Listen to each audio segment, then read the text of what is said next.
Bueno, Daniel, muchas gracias. En estos momentos de indefiniciones que todo el mundo prefiere no hablar, que vos asumas esa actitud, muy agradecido. Y déjame comenzar por una frase tuya reciente. Dijiste, voy a ser candidato contra Cristina o contra quien sea. ¿Mantenés esa idea? Te doy un ejemplo del deporte. Cuando uno quería ser campeón del mundo tenía que ganarle a todo, no podías especular. Así que mantengo esa decisión, esa vocación, convencido del servicio que le puedo dar al país en este momento, de poner un punto final a esa grieta que tanto daño está haciendo para dentro de la Argentina y hacia la percepción que hay del exterior. Un factor fundamental es llevar tranquilidad. Ahora se disputan distintas personas que seas candidato en las PASO. Comencemos por la semana pasada. Schiaretti te invitó a participar de las PASO de Alternativa Federal y bueno, por lo menos dijo que vos estabas bien predispuesto. ¿Participarías en las PASO de Alternativa Federal? Yo en la presentación de mi precandidatura el 14 de marzo, cuando le propuse a los argentinos en el otro camino 10 puntos muy claros, expresé que anhelaba una gran paso de la diversidad del arco opositor.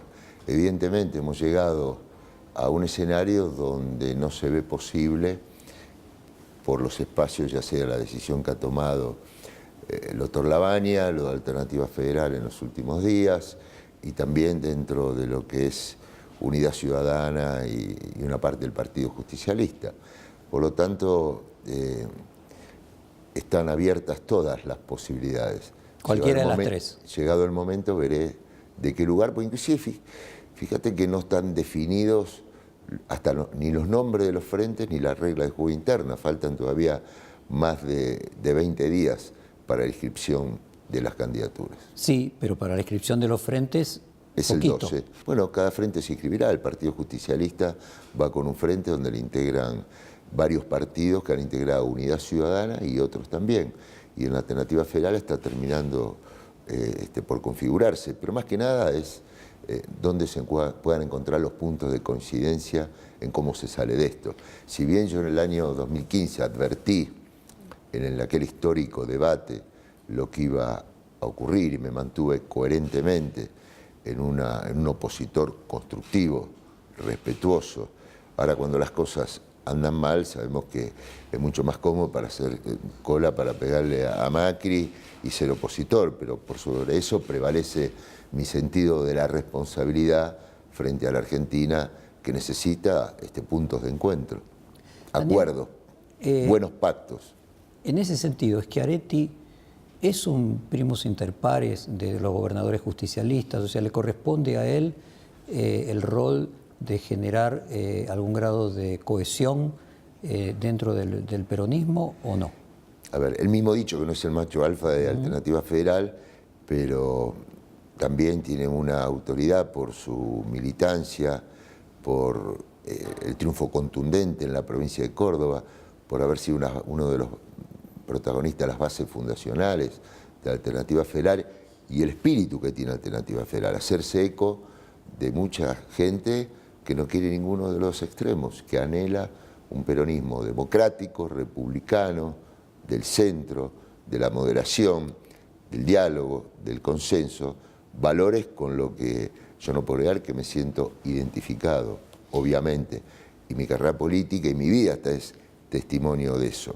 Entonces merece todo el respeto, como le he respondido públicamente, y tendré oportunidad de conversar con él, como lo hago con Juan Manuel Urtubey y a Pichetto, que conozco hace muchos años y no tengo ningún problema en conectarme con Sergio y con todas las mujeres y los hombres de la democracia, porque ninguno de ellos encuentro mi enemigo.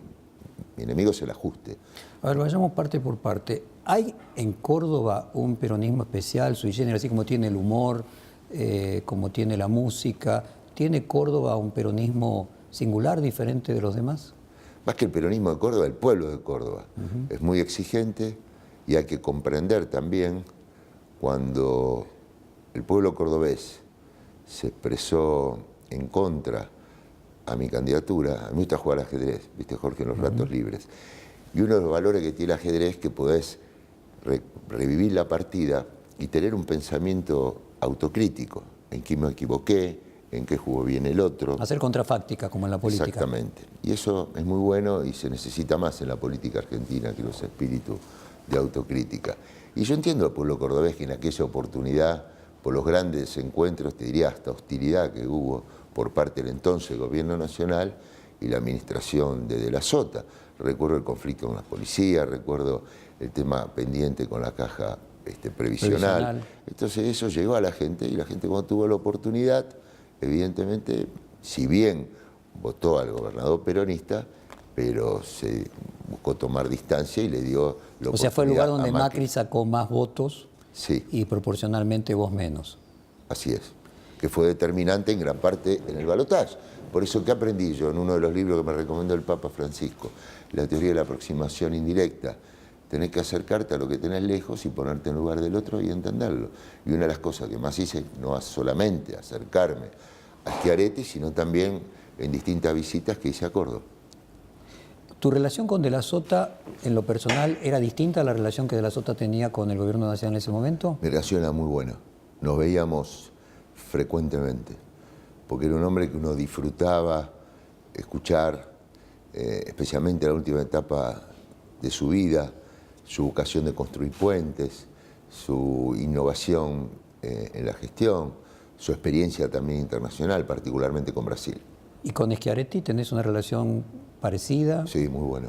La verdad que ha tenido gestos, particularmente la última vez que nos encontramos en Córdoba, cuando fui interesado por la agencia Córdoba Deportes, a partir de una decisión que tomó el Gobierno Nacional de implementar la Agencia Argentina del Deporte para atraer capitales privados que conjuntamente con el presupuesto del Estado puedan darle respuesta al desarrollo del deporte argentino. Y en esa oportunidad no solamente hablamos de deporte, sino que tuvimos luego una charla privada donde él me fue anticipando su convocatoria a la elección ante las PASO y su vocación de profundizar el espacio de Alternativa Federal. Vos mencionaste a Sergio Pormasa, mencionaste a Urtubey, mencionaste incluso a Labaña, mencionaste a Pichetto, pero son todas figuras que son de lo que son peronistas. Peronistas de Alternativa Federal.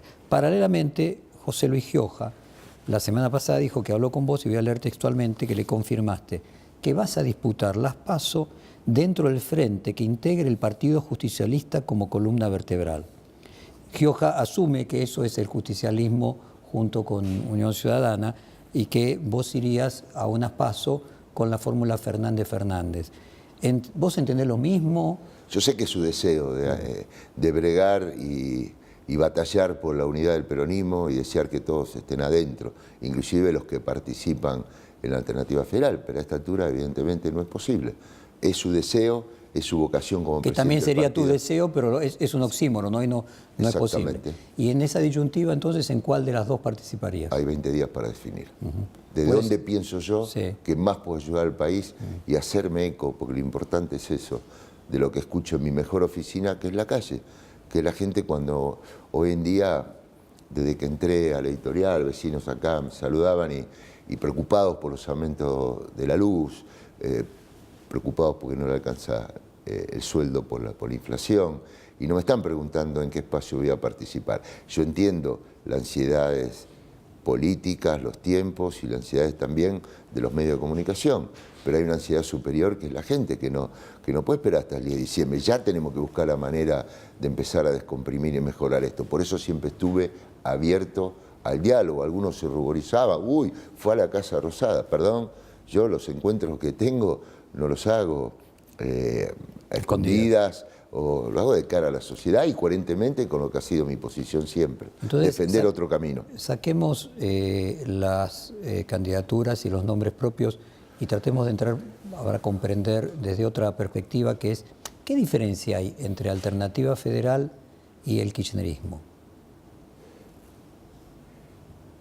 Alternativa Federal, el espíritu es una vocación de ampliar no solamente otra fuerza política, sino otros ciudadanos que evidentemente no están disconformes con este gobierno, están desilusionados, tenían mucha expectativa con la palabra cambio, y que por otra parte no quieren tampoco regresar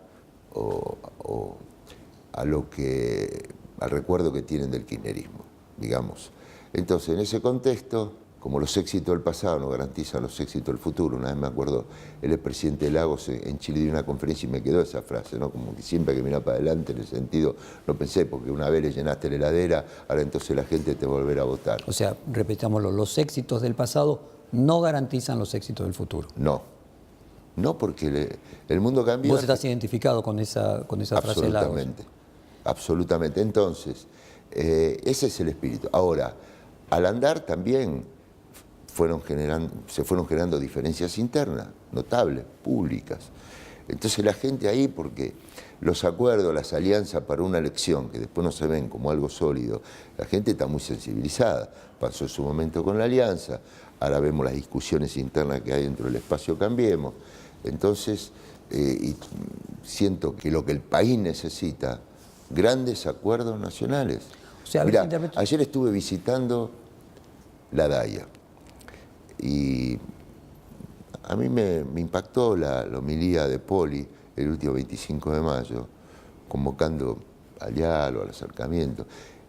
Y yo recordaba inclusive el gobierno de Duhalde, cómo logró, en aquel momento que lo viví de adentro, estaba don Raúl Alfonsín, dos grandes políticos a la altura de la responsabilidad y la necesidad del país en ese momento, y llegaron no solamente a un gran acuerdo político parlamentario, sino fundamentalmente a la mesa de diálogo argentino y también una activa participación del entonces cardenal Bergoglio, donde hoy, dada la complejidad de estos problemas, no solamente necesaria la Iglesia Católica, sino, yo le decía, la DAI, un lugar tan importante, tan representativo del Estado de Israel y la comunidad judía, que tiene que ser parte activa también por lo que significa la comunidad en nuestro país, de lo que se viene, donde no solamente vayan los candidatos ahora, porque hay tiempos electorales, sino también parte fundamental en lo que necesita el país, mirando hacia el futuro. Yo estoy pensando todo momento en eso, no pienso en términos de coyuntura electorales, pienso realmente en la complejidad de los problemas que tenemos, que va a exigir realmente un gran consenso. A ver si interpreto, cuando vos remarcás la frase de Lagos, de los éxitos del pasado no garantizan los éxitos del futuro, y remarcás que hay una parte importante de la sociedad que no quiere ni la mantención del status quo actual, ni volver al pasado. ¿Vos te identificás con ese sentimiento? Sí. O sea, ¿podríamos decir que vos estás más identificado con una tercera vía? Más que el espacio político, con la gente que está demandando eso. Es decir, porque está la gente, que es el gran protagonista y la que toma la decisión. Más que ponerle nombre a un espacio político u otro, sí, porque siento que es el desafío. O definirlo de alguna manera, que no sea ni el regreso del pasado ni la mantención del status quo actual. Eso, por lo que entiendo, lo representan las figuras que, más allá del nombre, porque no existe como persona jurídica la tercera vía, pero digamos, lo representa Alternativa Federal, lo puede representar La Baña, vos lo representas también. Por eso digo, bueno, mi deseo hubiese sido un punto de encuentro entre toda la diversidad del arco opositor. Ahora llegamos a este punto. Vos decís, en realidad, que te copian, que vos siempre lo que planteabas era una alternativa que a lo mejor no te creyeron, pero que... Humildemente lo digo, creo que haber estado un paso adelante. Cuando muchos llamaban a votar por el cambio, entusiasmados, bueno... no, pero me refiero también a la diferencia con el kirchnerismo, ¿no? Si entiendo bien, lo que vos estás marcando es que esa tercera vía plantea ni kirchnerismo ni macrismo.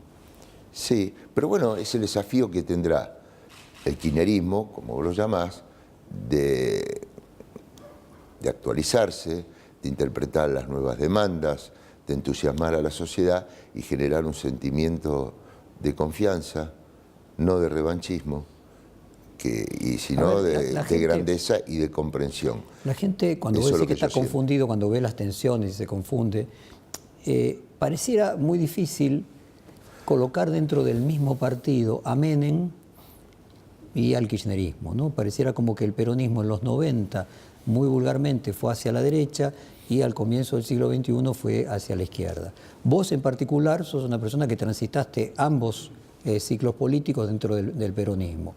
¿Vos creés que es posible amalgamar en un solo partido esas dos corrientes, o dado los pasos que han dado tanto hacia la izquierda como hacia la derecha con Menem y luego con el kirchnerismo, casi que hoy hay dos peronismos?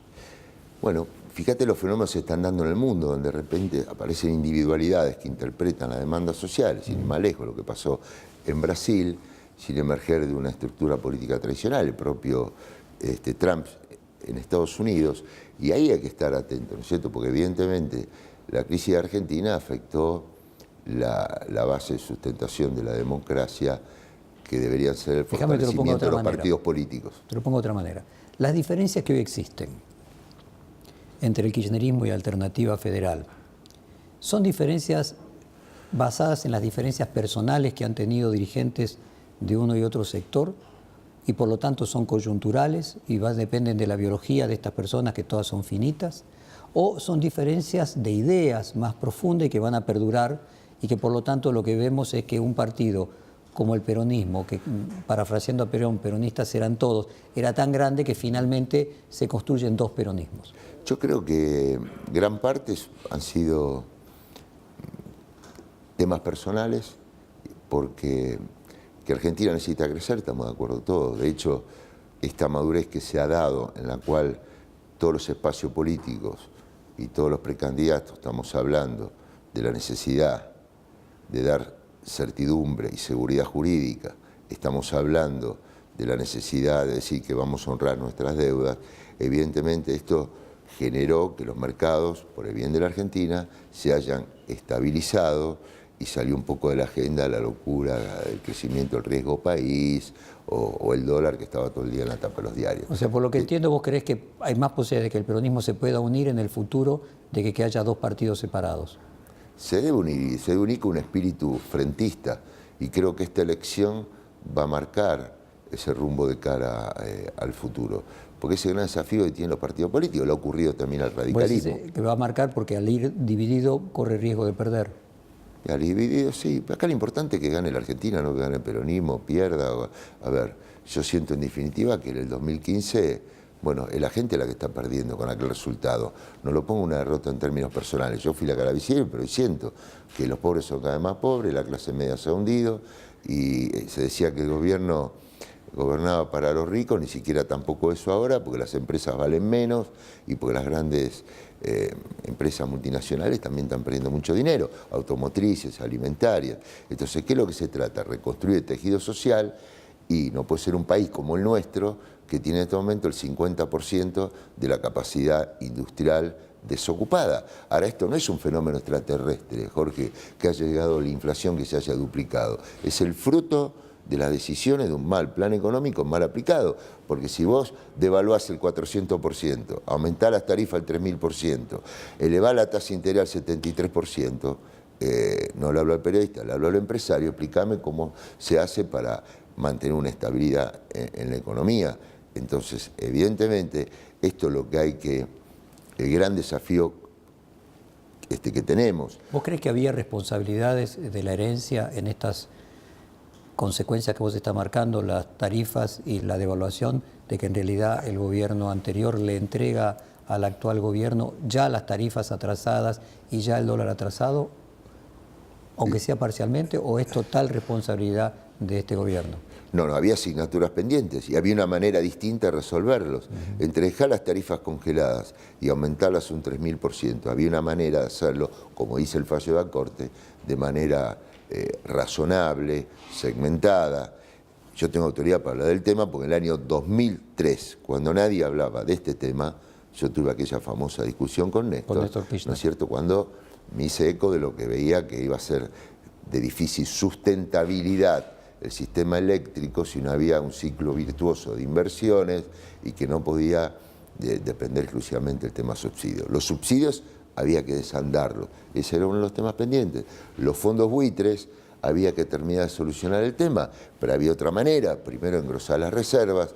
Yo había tenido conversaciones con Brasil para que nos den un swap de 10.000 millones de dólares, con China y con Rusia. De esa manera engrosábamos las reservas y incentivamos la repatriación de capitales para incorporarlo al circuito productivo, y desde la fortaleza de más reservas del Banco Central íbamos a poder encarar, ponerle punto final al tema pendiente de O sea, vos hubieras pagado, hubieras acordado, aunque de otra manera, con los holdout también y salir del default. Ninguna duda. Me acuerdo que en aquel momento Yo tengo buena relación con Urtubey y él viajaba a Washington, decía, Daniel, yo era candidato a presidente, estamos trabajando juntos, me van a preguntar este tema. ¿Qué te parece que transmita? Tranquilidad, confianza, le vamos a pagar. Recuerdo cuando vino a la Argentina, lo dijo públicamente y no paraban de pegarle y de criticarlo del propio espacio mío, cuando era lo que la gente estaba también buscando y tiene que ver con... Y respecto del dólar, si no recuerdo mal, también Miguel Bain, que era en aquel momento tu principal consejero económico, lo que planteaba era una salida del cepo gradual, en la cual hubiese primero un desdoblamiento cambiario. Así es, con una administración del tipo de cambio, como una administración razonable del comercio.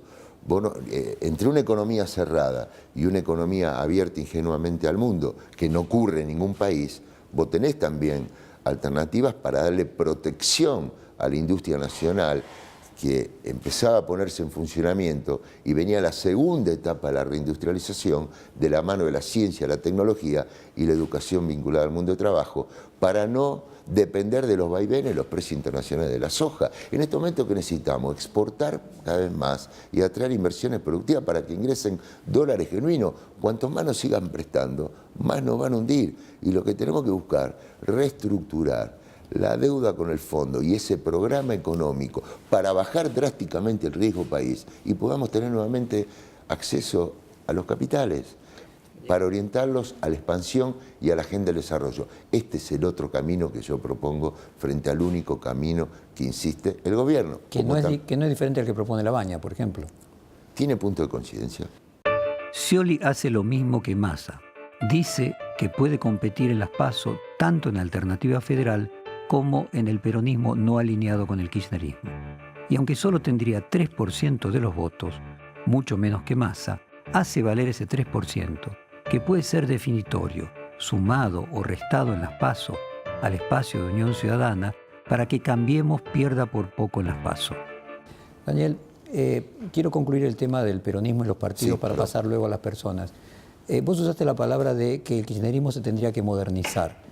El peronismo en su conjunto está inspirado en el laborismo inglés y en los años 90 Tony Blair utilizó la palabra modernizar al laborismo, creo la tercera modernizar, vía. Perdóname, yo lo vinculo a no estar nostalgioso de aquellos momentos, sino porque el electorado se vuelve cada vez más exigente. Una vez me lo dijo Lula me lo dijo a mí, Daniel, Dilma no entiende que era la presidenta, que los 30 millones que sacamos de la pobreza y que ahora están en la calle protestando, demandan otras cosas, porque ya son de clase media. Te doy un ejemplo concreto. Bueno, entonces la palabra modernizar la vinculo con las aspiraciones nuevas. Tony Blair planteaba eso, es decir, que ya no existían más los mineros de carbón, que era la mayoría de los obreros en la etapa preindustrial, y que había dado origen a los sindicatos ingleses más fuertes, y que lo que hoy votaban al laborismo eran personas de clase media del área de servicios. Bueno, ahora eso implica algo más parecido a lo que plantea Schiaretti, a lo que plantea Alternativa Federal, a lo que plantea el propio Labaña, que a lo que plantea el kirchnerismo. Te doy algunos ejemplos más que me pasó a mí.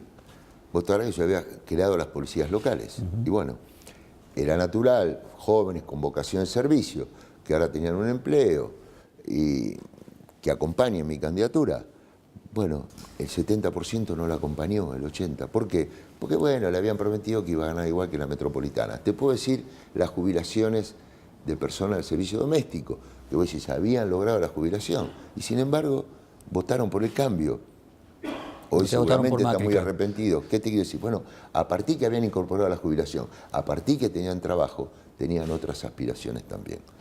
Respondiendo la pregunta que me planteabas algo de Schiaretti, que era... No, respecto a eso, de que cuando vos hablás, lo que surge parece más parecido a lo que representa como discurso y como idea Schiaretti, Urtubey, Labaña, Massa, que a lo que plantea, por lo menos como imagen, el kirchnerismo. Yo trato de parecerme a la gente, a esa única realidad que está... Y vos ves una gran demanda de la gente de una tercera vía, ni kirchnerismo ni macrismo. Una gran demanda. Veo una demanda que tiene que ver con una oferta electoral insatisfecha que habrá que cultivar, que se puede llegar a hacer también desde este frente peronista. Dejemos que las candidaturas fluyan y veremos concretamente la propuesta de los candidatos. Yo no quiero descalificar ni una cosa a la otra, porque también tenemos un Sí, pero gobierno... veo naturalmente, tu discurso parece más cercano, independientemente de que no te quieras definir en este momento, más cercano a una tercera vía que a la candidatura de Fernández Fernández. Que el desafío era encontrar puntos de encuentro entre esa tercera vía y un peronismo, como dice también, como decía el general Perón, nuestro movimiento que significa adaptarse a los cambios de la historia. No, queda claro que vos hubiese preferido que vaya todo junto, pero en la alternativa de que, como vos mismo marcás, hoy sea un oxímoron que vayan todos juntos, porque ya están definidos una cantidad de aspectos, hasta candidato a primer diputado, candidato a gobernador y vice de bonaerense, en esa disyuntiva, tendiendo a que se plantee la situación de que tengas que elegir, me parece que tu discurso está más cercano de lo que podríamos denominar la tercera vía que el kirchnerismo. Pero déjame eso como una interpretación periodística. Déjame pasar ahora al tema de las personas. Vos fuiste vicepresidente cuando Labaña era ministro de Economía. ¿Qué recuerdo tenés de tu relación con él y de su función al frente del Ministerio de Economía? Tengo un recuerdo muy bueno. Había una conducción política, porque yo creo mucho que el rendimiento de los funcionarios tiene mucho que ver con los lineamientos que marca quien conduce la Argentina. En aquel momento Duhalde tenía esa misión de volver a poner el país en la senda productiva que dio los primeros pasos. Tuvo el trabajo que hizo Remel Lenikov en su momento, luego toma la posta del doctor Labaña, y Duhalde le daba sustentabilidad política con los acuerdos parlamentarios con don Raúl Alfonsín, y así pudo él lograr, con los instrumentos que implementó, una estabilización de la economía que luego, en la continuidad, me acuerdo que inclusive yo había pedido públicamente por la continuidad de Labaña cuando estábamos en campaña con Néstor, que se había enojado mucho en aquel momento porque no le gustaba, el flaco era muy particular y no le gustaba que las cosas las diga públicamente, pero yo sentía que el país empezaba a ponerse en marcha y que había que dar certidumbre y previsibilidad, y confirmar que seguía Labaña simplificaba tener que estar anunciando grandes planes económicos. Bueno, finalmente se dio, siguió en el gobierno con Néstor Kirchner, hasta que luego, bueno, hubo esos desencuentros y ahí está. Pero... A ver si interpreto, vos lo que decís es que el plan de Labaña fue exitoso por el apoyo político que tuvo primero de Duhalde y después de Néstor Kirchner, o que en los primeros años el de Cavallo y por las condiciones de él, por las condiciones de Labaña. Yo puedo tener un buen director técnico del equipo de la Niata, pero por las dos si cosas. Soy un burro como soy, como goleador, entonces evidentemente por no. las dos cosas. Las dos cosas. Y en el caso de Macri, el tema es que faltan esos acuerdos políticos y que entonces ningún ministro de Economía, aunque tuviera las capacidades individuales para ser un buen ministro de Economía, puede los lograrlo. acuerdos políticos están. Fíjate que se ha dado, un gobierno que tiene minoría ha logrado un acompañamiento del peronismo, donde ha tenido todas las leyes que el gobierno necesitó. Lo que está fallando es el programa económico, que es evidentemente está generando un impacto negativo, pues yo creo que hasta el propio gobierno no pensaba que al último año del mandato, especialmente después de la elección del 2017, iba a llegar en este estado de las cosas, donde cualquier indicador de la economía que tomás, la caída de los supermercados, la caída del consumo, ¿y cómo no va a caer el consumo del 30% si los salarios cayeron más del 30% y están a la mitad en dólares de lo que eran en el 2015? Ahora, Labaña dijo que está dispuesto a negociar con la Alternativa Federal, pero su límite es Scioli, te digo textualmente, todas las puertas están abiertas al diálogo, pero aclaró que no quiere, y nuevamente textualmente, un amontonamiento de gente que busca cargos. ¿Ese era porque él te identifica a vos más con Cristina Kirchner? Mira, yo me preocupé y ocupé por la estima y respeto que le tengo a Roberto de hablar con el Topo Rodrigo, que es la mano derecha de él, que fue ministro mío, y me lo desmintió totalmente. Ni de ninguna manera quiso decir eso. Tiene con vos respeto y bueno, que es el trato normal que tengo con todos los dirigentes, sean del espacio que sea. Por lo tanto, no... Y decime, Daniel, ¿se equivocó Labaña al no aceptar ya las PASO de Alternativa Federal y quedar fuera del peronismo?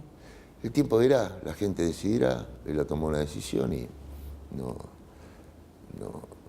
soy analista y comentarista político para... Porque vos lo conocés, vos eras vicepresidente del ministro de Economía y compartiste durante varios años el gabinete con él. ¿Crees que por su naturaleza es alguien que pueda estar a lo Trump Viste que Trump amenaza con romper todo y después termina acordando. Lo que hace es tratar de maximizar el resultado, haciéndole creer al otro de que rompe todo. Que pueda estar haciendo algo así y que finalmente, antes de que se tengan que oficializar las alianzas, va a terminar aceptando unas pasos dentro de la alternativa federal. Yo creo que él, más de acercarse a los demás, va a esperar a ver si los demás se acercan a él. Y que tiene una determinación de ir por su camino y tiene una decisión tomada y hay que respetarlo. Y cuanto más alternativas se nutra la democracia, mejor le puede ir al país. Y ojalá después del 10 de diciembre, por lo menos van a contar conmigo, del lugar que sea, para poner el hombro por Argentina. O sea, ¿vos crees que, como él espera que lo vayan a buscar y claramente no lo van a ir a buscar, La Baña va a ir a Bueno, él esperaba que haya una candidatura por consenso que sea la de él. Pero ahora, ahora quedan 10 días de acá a la definición de las alianzas. ¿Te imaginas que el escenario más probable es que si no lo van a buscar, él finalmente no termine acordando con Alternativa Federal? Creo que lo que ha planteado, si lo van a buscar, para que sea él el candidato. Y si no, será el candidato de ese espacio con que la... O sea que habría cuarta vía, habría tercera y cuarta vía. Sí, pero las PASO después funciona como una eliminatoria para las grandes finales del Mundial, ¿viste? Las PASO... Se puede decir que de esa cuarta vía, tercera y cuarta vía, va a quedar funcionando en aquel que tenga más votos. Sí. Dicen, cerca de La Baña, que el tema es que él no quiere competir en una interna con Massa, porque Massa cuenta con recursos que La Baña o no tiene, o no quiere, o no puede utilizar, y que entonces prefiere ir a unas PASO por fuera del espacio político donde esté Massa compitiendo. Vos tuviste en su momento, en el 2013, que Massa te ofreció sumarte en las elecciones de segundo término en la provincia de Buenos Aires. Por lo menos hubo versiones de que estuvieron muy cerca y finalmente tomaste la decisión de no ir con él. ¿Percibís, por tu experiencia electoral, de que Massa cuenta con recursos que pueden tener importancia en la decisión de unas PASO, lo que vulgarmente se llama como el aparato, que puedan ser vitales en conseguir ganarle al contrincante? No, no lo percibo eso. Lo que sí, en aquel momento él interpretó que cuando estaba la idea de la reelección, de la supuesta habilitación a una reelección de Cristina, se hizo eco de lo que la sociedad en ese momento estaba demandando. En cada elección, Jorge, se configura un escenario con una demanda central. Desde que volvió nuestra democracia en el 83, la gente mandaba democracia, era Alfonsín. Luego el 89 se aferra a la esperanza que le generaba Menem, con sus salarios y la revolución productiva, y así llegamos a nuestros días.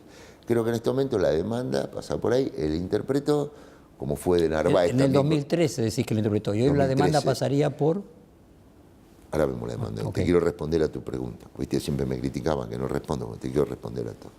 Entonces, en ese momento, es verdad, él me lo planteó, pero yo sentía que tenía una responsabilidad mayor que ser funcional a eso. Yo lo entendía a él. Y creo o sea, en ese momento la demanda de la sociedad era que no hubiese una reelección eterna de Cristina Kirchner. Era uno de los pilares de la campaña de él, ¿no es cierto? Era uno de los pilares de la campaña de él, más allá de la seguridad y otros argumentos.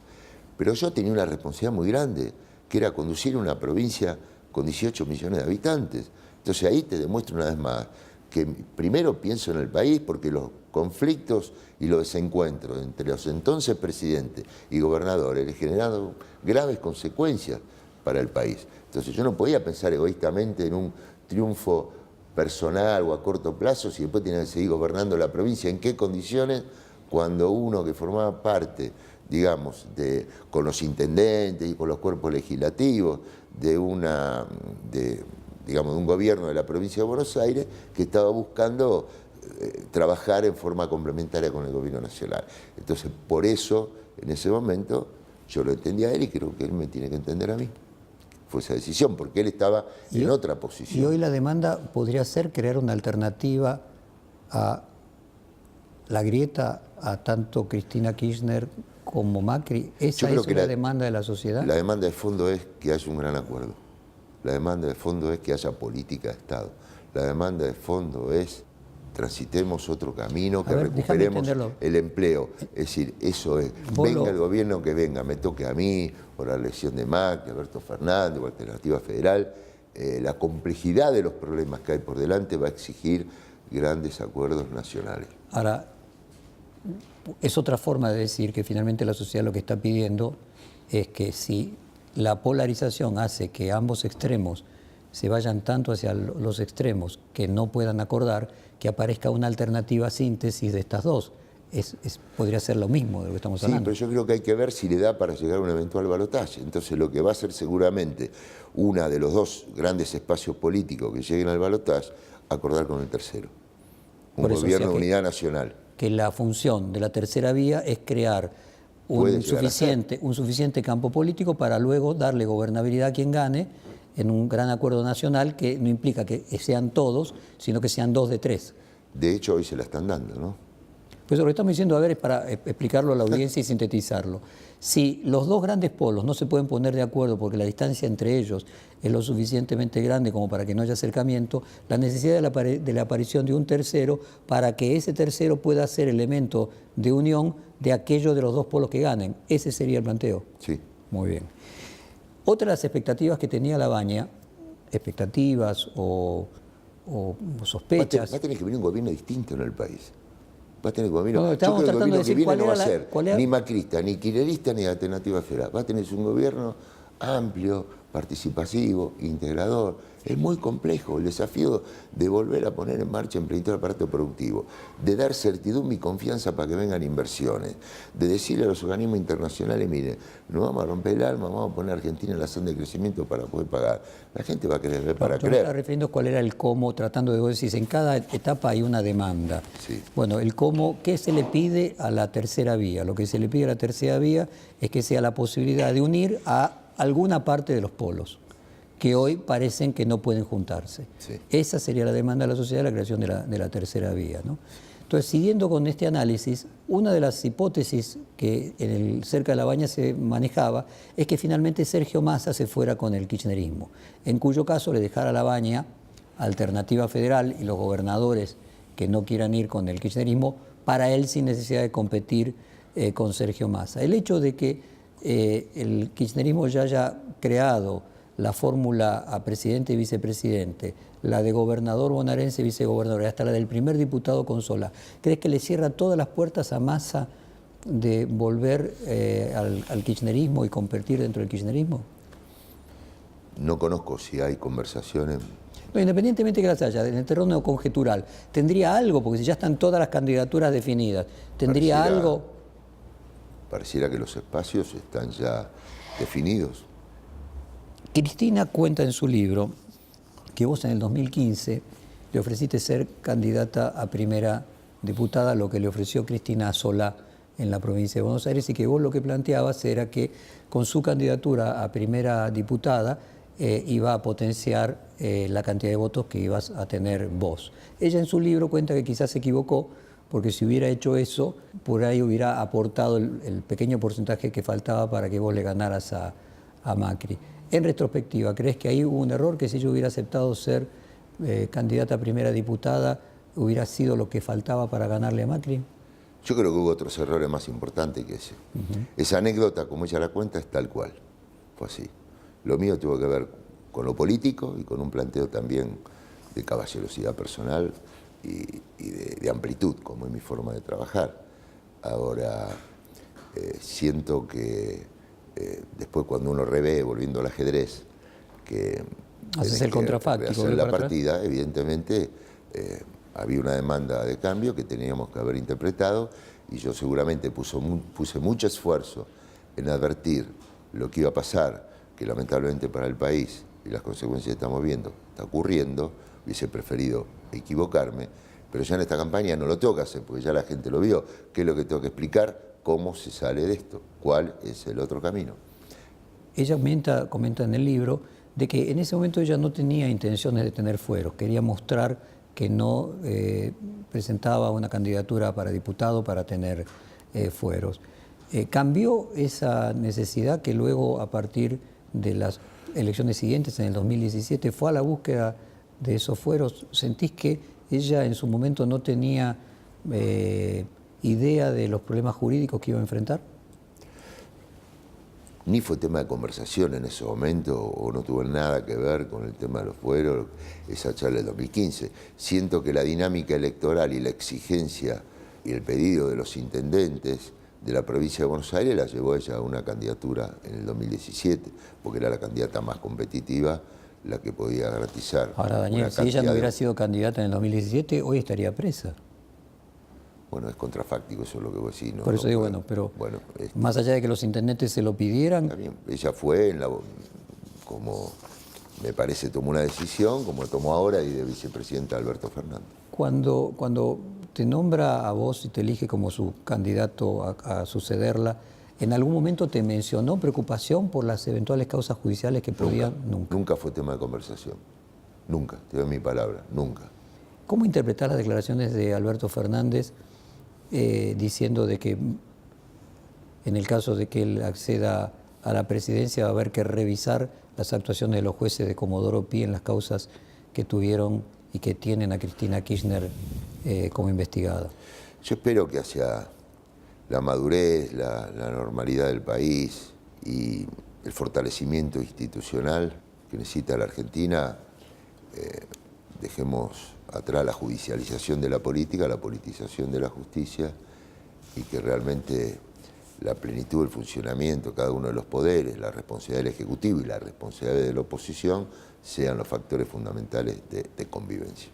Siento que la gente está muy sensibilizada con esas cosas. O sea, ¿vos crees que hay lawfare, como dice Cristina Kirchner, de que se utiliza la justicia, que la justicia está politizada y que se utiliza la justicia para tratar de dirimir cuestiones políticas? No se puede generalizar. No se puede generalizar. Porque viste que te acusaban, vos decías que te acusaban de no responder y que ahora... Pero no puedo generalizar, como decir, la justicia, bueno, la justicia es muy amplia. Bueno, habrá jueces y jueces, no sé. O sea, ¿crees que algunos jueces sí? No quiero decir, está a la vista que evidentemente hay una insistencia y una acción muy fuerte que tiene una contrapartida que tiene que ver con lo que pasa también en el Juzgado de Dolores, ¿no? Donde se está avanzando en una trama de una organización, de una banda, que para desacreditar dirigentes políticos con objetivos económicos tenían un modus operandi que llevó después a algunas situaciones. Las lagunas de Scioli son sintomáticas. La principal se percibe al preguntarle por el fiscal Stornelli, a quien nombró como su ministro de Seguridad en la provincia de Buenos Aires en el año 2007, haciendo que la primera denuncia de corrupción del kirchnerismo, el caso Skanska, por entonces solo publicado por Perfil, se quedara sin fiscal y la investigación se diluyera.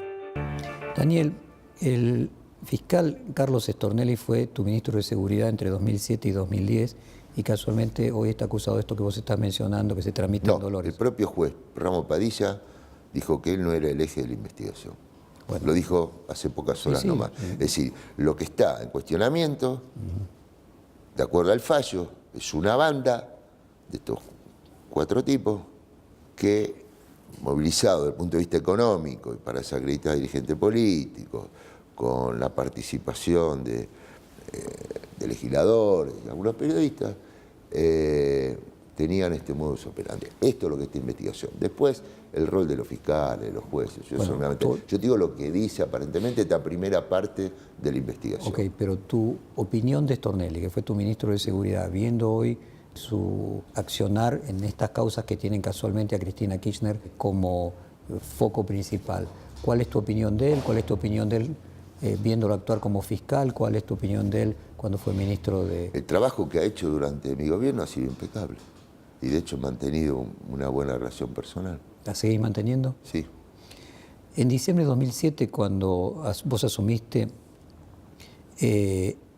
vos y Macri nombraron vos a Stornelli, ministro de Seguridad de la provincia, y Macri a Guillermo Montenegro en Seguridad de la ciudad. El caso Skanska, que fue el primer caso que se denunció de corrupción kirchnerista, que casualmente lo denunció Perfil, se quedó en el mismo día sin fiscal y sin juez. El año pasado Stornelli reconoció que pudo haber sido usado por la política para desactivar el caso Skanska. Hoy, visto en retrospectiva a toda esta cantidad de años que pasaron, ¿crees que hubo en sacar al juez y al fiscal del caso Escanja un interés de hacer que esa causa quedase a la deriva? No, pues en definitiva eso no ocurrió. Así que, evidentemente, en aquel momento, no sé, Mauricio, la decisión que tomó, en base a que la tomó, yo sé en base a que la tomé, que necesitaba un hombre con una autoridad y con una determinación. Y ¿A vos te lo recomendó Néstor Kirchner, no, Stornelli? No. ¿De dónde sacaste el nombre de Stornelli? Pues porque analicé distintas opciones y de hecho, inclusive como estuvo, después ¿Vos lo conocías un ciclo, antes? Lo había visto en algunas circunstancias. O sea, no lo conocías. Lo había visto en alguna oportunidad, lo conocía públicamente. ¿Pero te lo recomendó conocido. alguien? No. Ahora vos fíjate, Daniel, que sí tuvo consecuencias. Digo, quiero recordar, nosotros publicamos hasta las desgrabaciones donde los ejecutivos de Escanja reconocían haber pagado coimas, que el nuevo juez que intervino y los nuevos fiscales consideraron que porque las grabaciones habían estado tomadas sin orden de un juez, no tenían validez jurídica y quedaron todos liberados. Y de hecho el caso Escanja se está reabriendo ahora recientemente bueno, por fíjate, eso mismo. Bueno, esos, que más allá de las alternativas, de la función de un juez o un fiscal, la causa después siguió y hoy se está llegando a eso. Ahora, 12 años después. Lo que me ha movilizado, bueno, hay otras causas lamentablemente llevan más años, pero ¿qué te quiero decir? No, pero no que avanzó, lo que a mí me quedó moviliza. muerta y se reabrió 12 años después, casualmente por la salida de Stornelli. Stornelli creo que fueron 2 años, 3 años el gobierno, no recuerdo bien. Sí, bueno, pero ya después de él no si hubiese volvió. sido tal el compromiso, después no hubiésemos llegado de común acuerdo a su alejamiento del gobierno. No, Si ya en grande. ese caso la causa Escanca había quedado fallada a partir de no considerar las grabaciones una prueba, ¿no? Pero bueno, avancemos en otros temas. ¿Fue una buena idea la elección de Alberto Fernández para encabezar la fórmula presidencial de Cristina Kirchner? El tiempo dirá y la gente decidirá. Como ese ajedrecista, estratega. Y veremos que transcurra la partida. Bueno, ¿por qué crees que Duhalde cree que Cristina Kirchner se equivocó en la elección de Alberto Fernández? Persona que juega, si no recuerdo mal, jugaba mucho al ajedrez con vos. Sí, mucho. Sí. ¿Y quién ganaba ahí? Nos encanta. Ahora le estoy ganando. Se va a enojar que diga esto. Bueno, y cuando era presidente lo dejaba ganar a él, pues te imaginas. Tenemos fotos históricas jugando al ajedrez por una apasionada. Me acuerdo arriba del Tango 01, arriba un helicóptero jugamos una vez al ajedrez. Hay que jugar arriba del helicóptero, se mueve todo. Pero tenemos la pasión por lo que significa el ajedrez, que es la vida. Bueno, enfrentarte a resolver problemas, tomar decisiones, soportar la presión del rival. En esa capacidad que Duhalde ha tenido y con la experiencia que él ha tenido, considera que fue un error de Cristina Kirchner nombrar como candidato a presidente a Alberto Fernández. ¿Por qué crees que una persona como Duhalde puede pensar eso? No lo he conversado con él, pero supongo que en su análisis hubiese preferido una integración o una gran paz o su preferencia por el doctor Lavagna, digamos que evidentemente no era compatible unir a Lavagna con Cristina por las definiciones que han tenido, ¿no es cierto? Entonces, pero el tiempo dirá, la gente decidirá, ese gran desafío que tenemos todos los candidatos, generar confianza, adhesión, en definitiva que se exprese a través del voto. Veremos, hace 2 semanas, no pasaron 2 semanas. Déjame que lo pregunte de otra manera más asertiva. ¿Vos crees que va a terminar logrando más votos una candidatura en la cual Cristina Kirchner sea vicepresidente que otra en la que Cristina Kirchner fuera presidente? Depende la propuesta que hagan, cómo entusiasma a la sociedad y también cómo vaya la economía. Digamos, si el gobierno logra estabilizar la economía, mostrar una tendencia a la baja de la inflación, una cierta recuperación, pues la gente ya quiere ver para creer, a la gente no puede estar diciendo a esta altura el próximo semestre, esperar, lo peor ya pasó, las consignas, las fotos en Instagram, los timbreos, ya la gente que de bolsillo quiere ver lo que le pasa, el comerciante que está ahí hasta acá, digamos, es eso. Eso va a determinar mucho las chances de un espacio o de otro. Por ejemplo, creo que las chances del doctor Lavagna podían haber crecido mucho en un escenario hipotético, que esperemos que no ocurra, no por las chances del doctor Lavagna, sino por el bien del país, de una inestabilidad o que se descontrole de repente la inflación. Es decir, esto es lo que yo veo. Si hubiese una epidemia, la gente estaría pidiendo un médico. venga el otro Ginegar, sí, a ver, para hacerse cargo de la Argentina. Es decir, los escenarios que va determinando las chances de cada candidato.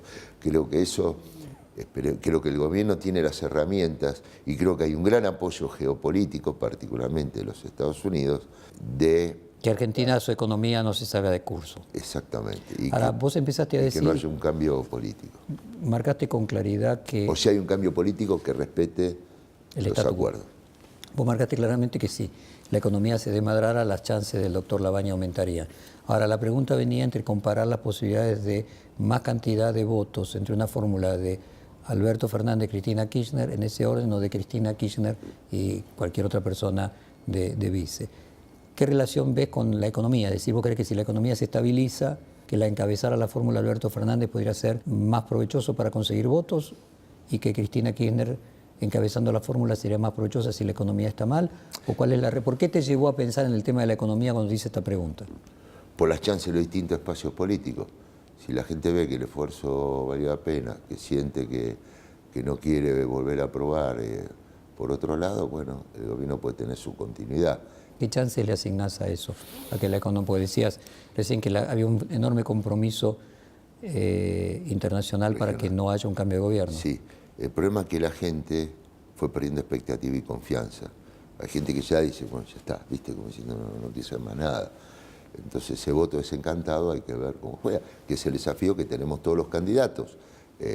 No solamente consolidarlo el espacio, sino fundamentalmente acercarnos, entenderlo, el que fue búsqueda del cambio, incorporarlo fundamentalmente a una clase media. Que el otro día me decían, en un encuentro que tuve en el decanato de la Facultad de Medicina, la demanda creciente que hay en los guardias, los hospitales públicos de familia de clase media que tuvieron que resignar su obra social, privada, como también tuvieron que resignar colegios privados para sus hijos. Ahora, volviendo a la pregunta de si es mejor para conseguir mayor cantidad de votos que encabece la fórmula Alberto Fernández o Cristina Fernández, ¿ves alguna relación con la economía, así como la vías en el caso de Labaña? ¿O es indistinto? No, creo que en ese caso tiene más que ver con el recuerdo de políticas activas que le cuidaban el trabajo, que le llenaban la heladera, que le ampliaban derechos. O sea, en ese caso, a ver si te interpreto. Me parece que tiene que ver con eso, vos... decantando, ¿no? Hay cosas que no le gustan a la gente, hay cosas que le gustaba. Entonces, creo que la movida de Cristina está orientada a decir, bueno, con su presencia mantiene el caudal de votos duros, por decírtelo. Y Alberto, el desafío que tiene es sobre ese piso hacer crecer el espacio, en las condiciones que él tiene, de un tipo que se sabe que más, y todo lo que le buscan achacar, mirá todo lo que la criticaste a Cristina, estuviste enfrentándola en el 2013, en el 2015, en el 2017, bueno, y Cristina creo que a través de la decisión de ponerle a Alberto Fernández se hace su propia autocrítica. Eso podríamos interpretarlo de esa manera. O sea, ella trató de hacer eso poniendo a Alberto Fernández como significante de eso. Me imagino desarrollar los puentes, integrar también otros candidatos, otras figuras políticas, para ampliar el espacio que por sí solo no la alcanza, como no alcanza ningún espacio por sí solo. Por eso digo, y el hecho de que Alternativa Federal haya confirmado que es un espacio independiente, ¿podríamos considerar que es una demostración de que el objetivo no se cumplió? Pareciera ser a simple vista que baja el techo de las perspectivas de mayor desarrollo de ese espacio, ¿no? Porque ¿dónde había para crecer? No logró cooptarlos, pero sí les baja la cantidad de votantes que pueda tener. Esa sería... ¿Que pueda tener quién? ¿Fernández? Sí, que la denominación de Fernández, de Alberto Fernández como candidato a presidente... Creo que estaba con una impronta planificada de buscar integrar la mayor cantidad de gobernadores, que veremos qué es lo que ocurre, y de dirigentes que posiblemente estén en la Alternativa Federal. Eso hasta ahora no se ha dado, lo cual hasta ahora achica, y complementado aún con lo de Axel en la provincia. Más aún. Y decime, otro de los justificativos que se daba era también... Esto lo pongo como crítica, lo pongo como descripción. Sí, como descripción, estamos haciendo una descripción de la realidad. La percepción que puede tener la sociedad. Otro de los elementos que se le asignaban como justificatorios de que Cristina vaya como candidata a vice y Alberto Fernández como candidato a presidente era también enviar una señal a los grandes medios. De hecho, incluso él lo dijo textualmente, que había que cambiar la política con los grandes medios y especialmente el gran representante de los grandes medios es Clarín. Pero no parece ser que la línea editorial de Clarín estuviera creyéndole a que Alberto Fernández significaría algo diferente, ¿no? Que creo que fue un error visto a la distancia, que el enemigo era el campo, que el enemigo eran los medios de comunicación. Es decir, la libertad de expresión es un pilar de nuestra democracia y el campo es un sector estratégico para nuestra economía. Entonces, de la manera, yo entiendo, gobernar es administrar intereses y tomar decisiones, pero cuando escalas ya a cuestiones personales y con el desenlace que tuvieron esos enfrentamientos, en definitiva perdieron el sector y perdió el país. Hubo mucha energía puesta en todas esas peleas. Vamos a un corte y seguimos después. ¿Cómo no?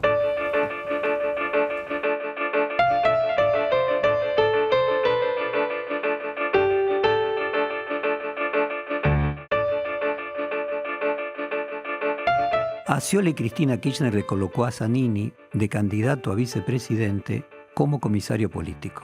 Y con Alberto Fernández se pone directamente ella de vicepresidenta con el mismo fin, que es que siempre tenga a mano la destitución por juicio político, como sucedió ya 2 veces en Brasil con los presidentes electos.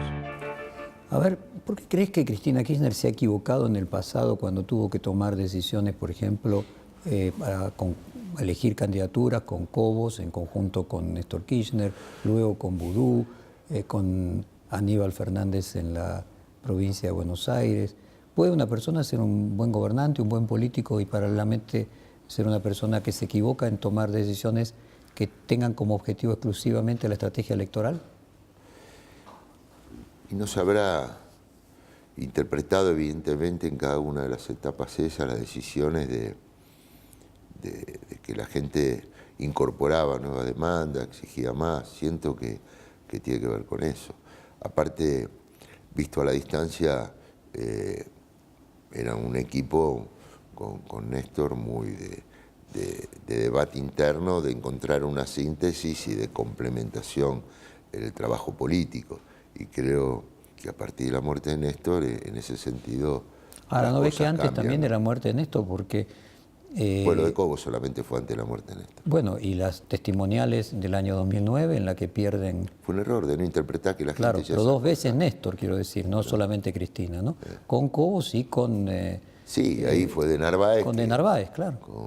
Con su impronta, bueno, eso te demuestra también lo que hablábamos antes, cómo en cada elección, ¿no es cierto?, la gente en ese momento fue en contra de las testimoniales, digo, cómo fue en contra de la reelección, y después un candidato por ahí muy competitivo en una elección, a la otra no lo es. Mi pregunta tenía que ver con que una persona puede ser un buen político, puede ser un buen gobernante, puede tener habilidades en estos campos, pero luego en el momento de armar una estrategia electoral tender a equivocarse y que esto pueda ser un reflejo de lo que puede haber equivocado también con la visión actual. Ocurre acá, ocurre en otras partes del mundo, ¿no? Pues en definitiva. Digo, en el ajedrez, ¿hay buenos jugadores de determinado tipo de partidas y no de otras? Y sí, algunos juegan bien ajedrez rápido y otros ajedrez con tiempos más normales. ¿Y vos? ¿En cuál de los dos sos mejor? Yo soy muy inquieto, ansioso, a mí me gusta el ajedrez rápido. Pero fundamentalmente lo que me gusta más del ajedrez, la ejercitación de la memoria, resolver problemas. Con la vida uno se enfrenta a eso, a resolver problemas, de eso se trata. Aparte recomiendo a un especialista mucho que es un gran gimnasio para la mente, dice, el ajedrez. Daniel, en la campaña del 2015 vos estuviste muy cerca a Urtubey. De hecho, mencionabas recién que cuando viajó a Estados Unidos. ¿Cómo es tu relación con Urtubey hoy? Muy buena. Urtubey... Muy buena, hablamos. Plantea, a diferencia de Labaña, a diferencia de Massa, plantea un posicionamiento o una línea económica parecida a la del gobierno. Puesto en términos concretos, Urtubey lo que dice es que el problema es que hace lo que hay que hacer, pero mal, no que hay que hacer otra cosa. Y que lo que Urtubey representa es hacer, si pudiéramos decir, ir en la misma dirección que va Macri, pero haciéndolo bien. O sea, la crítica de Urtubey es a la praxis, no a la idea en sí misma. Vos en ese sentido estás muy diferente de lo que él piensa. ¿Vos crees que la política económica no es un tema que se hace mal lo correcto, sino que lo que se debería hacer es otra cosa? Sí, lo que pasa es que cuando se trata de corregir las consecuencias, los daños que ha generado la política económica, se llega tarde y mal apelando a los instrumentos que el gobierno defenestraba en su momento, denominado del populismo, llámese precios cuidados, ahora 2, el plan Procrear. Y realmente hay que ir a las causas profundas, a evitar antes que lleguen las consecuencias. Ahora, que había que regularizar el tema tarifario, estaba en mi agenda, lo retuve en el gobierno, el tema era el cómo, que la inflación es uno de los grandes desafíos, el tema es el cómo.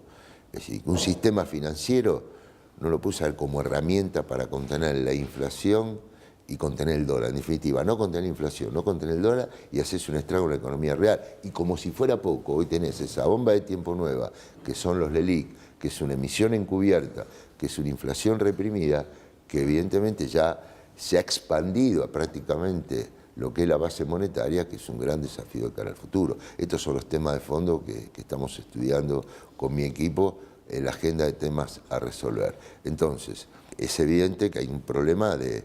¿Coincidís en el caso de Urtubey que el problema es el cómo más que el qué? Sí. Porque Urtubey contó, los temas en este mismo reportaje, Urtubey recordó cuando él fue representándote a vos como candidato a Wall Street y defendió la idea de que había que acordar, había que pagar con los holdouts y que cuando volvió acá lo destruyeron desde el gobierno nacional, especialmente del área económica y del área de Kicillof. ¿Fue así? Es decir... Fue así. Fue así. Y fueron uno de los temas que se fueron sumando, viste, gota a gota, muchos episodios de estos que lamentablemente frente a una campaña profesional, organizada, con consignas claras, que después obviamente no se pudieron cumplir, ni la pobreza cero, ni unir a los argentinos, pero fueron una serie de elementos en la cual confundieron al electorado. Ahora, déjame ver ante la duda, la gente no duda. La diferencia tuya con el kirchnerismo. Digo, ahí fue Kicillof quien marcaba que criticaba a Urtubey indirectamente a vos por esa idea de que había que acordar de alguna manera con los holdouts. Ahora se acaba de confirmar que es el candidato del kirchnerismo para ser gobernador de la provincia de Buenos Aires. Vos, con tu experiencia de gobernador de la provincia de Buenos Aires, ¿te parece que Kicillof podría ser un buen gobernador de la provincia? Es un hombre que tiene la experiencia de haber tenido, bueno, a su cargo el Ministerio de Economía, con avances, con retrocesos, con decisiones muy polémicas. Gobernar la provincia de Buenos Aires es un país dentro del país, yo te lo puedo asegurar, de una gran complejidad, en especial por el problema estructural que tiene del congelamiento del fondo del conurbano y los puntos que perdió en la coparticipación. Por lo tanto, es fundamental la armonía que logre con el gobierno nacional. Yo una de las sugerencias que le di a la gobernadora Vidal, me acuerdo cuando estábamos previo al traspaso de mando, le dije, trata de llevarte con Macri lo mejor posible porque si no es muy difícil la característica del problema de la provincia de Buenos Aires. A ver, él genera, es un tipo que genera empatía, genera particularmente con los jóvenes, genera, es decir, tiene... ¿Te parece un buen candidato? Un mensaje claro, sí, bueno, eso lo va a decir la gente. Es un candidato que evidentemente fideliza los votos de Cristina en el Gran Buenos Aires particularmente. El desafío es integrar a los otros electores, porque la provincia de Buenos Aires no es solo el Gran Buenos Aires. Tenés ciudades como Mar del Plata, tenés que entender una sociedad de Mar del Plata que más parecía a la porteña. Exactamente. Como Bahía Blanca. Bueno. Ahora, en ese sentido, ¿crees que la tiene más difícil María Eugenia Vidal en la reelección que Macri? Es decir, es probable que sea, dado que no hay balotaje en la provincia de Buenos Aires, si perdés por un punto... Ambos la tienen difícil.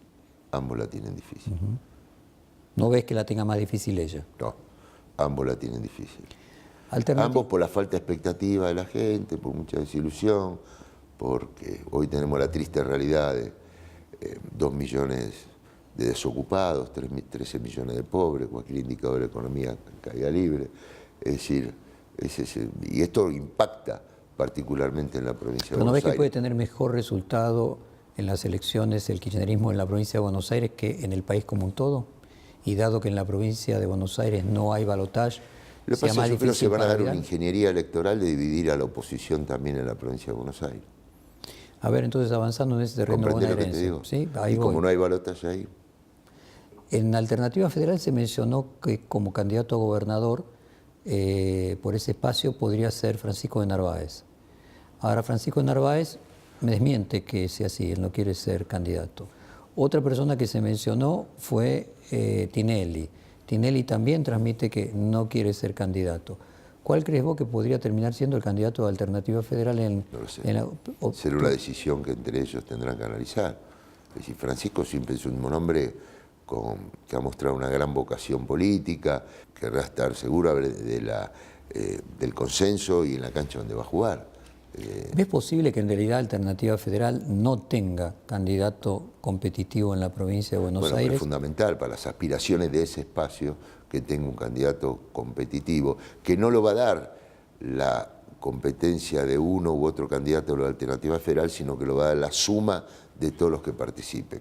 Digamos, un espacio que en la medida que participen más candidatos va a obtener en la sumatoria más votos. Ese único candidato a gobernador que vaya conjuntamente con todos ellos va a tener más chances. Ahora no va a ser candidato a gobernador o de Urtubey o de Massa o de Pichetto, tendrá que ser candidato de todos, que siento que como está hoy planteado, y más con la salida de la Baña, van a tener que esforzarse por darle más volumen. Ellos asumen de que el candidato va a ser de todos, eso hasta ahí está, sí. O sea que hasta ahí no hay discusión. El tema es que me parece que no tienen candidato competitivo a los pocos días que faltan, y entonces te quiero preguntar, ¿ves alguna posibilidad de que finalmente Vidal termine siendo candidata a gobernadora con dos boletas para presidente, la boleta de Cambiemos y la boleta de Alternativa Federal, así como Rucauf en el 99 le ganó a la Alianza con creo que 38% de votos de él, 5 de Cavallo y 5 de la UCD, que con esos 10 puntos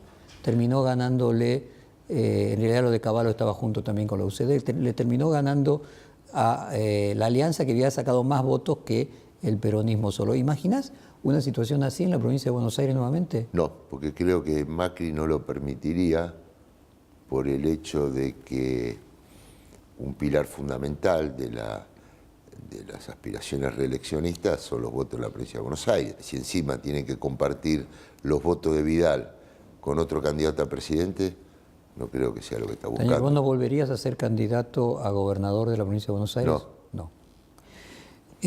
¿Entendiste lo que te dije de la respuesta a lo demás? Que quedó claro, me parece. Quedó claro, sí, señor.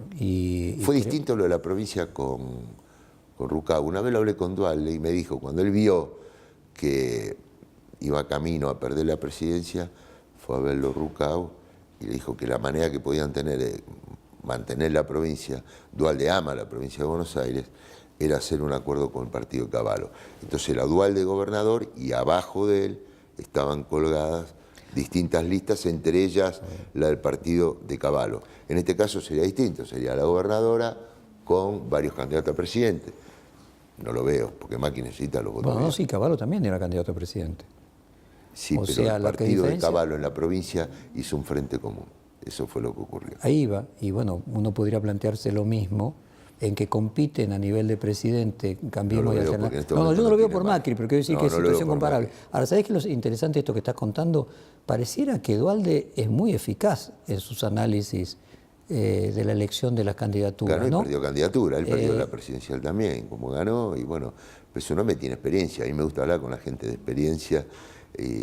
Pero salvó la provincia de Buenos Aires con ese movimiento. En aquel momento luego sí. Eligió a Néstor Kirchner, antes había elegido a Menem. Digo simplemente para ponderar su crítica a la candidatura de Alberto Fernández, de alguien que tiene más antecedentes de haber acertado que Cristina Kirchner, ¿no? Lo que pasa es que Dualde tiene una forma de trabajar muy particular que le da una sensibilidad muy fuerte con la dirigencia política. Tiene ahí en la calle Carlos Calvo, el Movimiento Productivo, su oficina, que parece la oficina, no sé, de un curandero, porque es desfile incesante de gente, ¿viste? Que, como atiende como un médico de pueblo, claro. Sí, sí, es impresionante.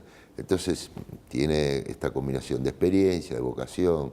Ahora, vos no ves a Macri como Dualde diciendo, uy, si pierdo la nación por lo menos, quiero garantizarme ganar la provincia. No, porque si no hubiese permitido desdoblar la elección de la provincia.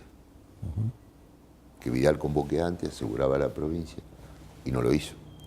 Bueno, ahí podía quedar también la alternativa de la discusión si no estaba pensando que Vidal podía ser un reservorio de la candidatura de ella para presidente si la economía empeoraba.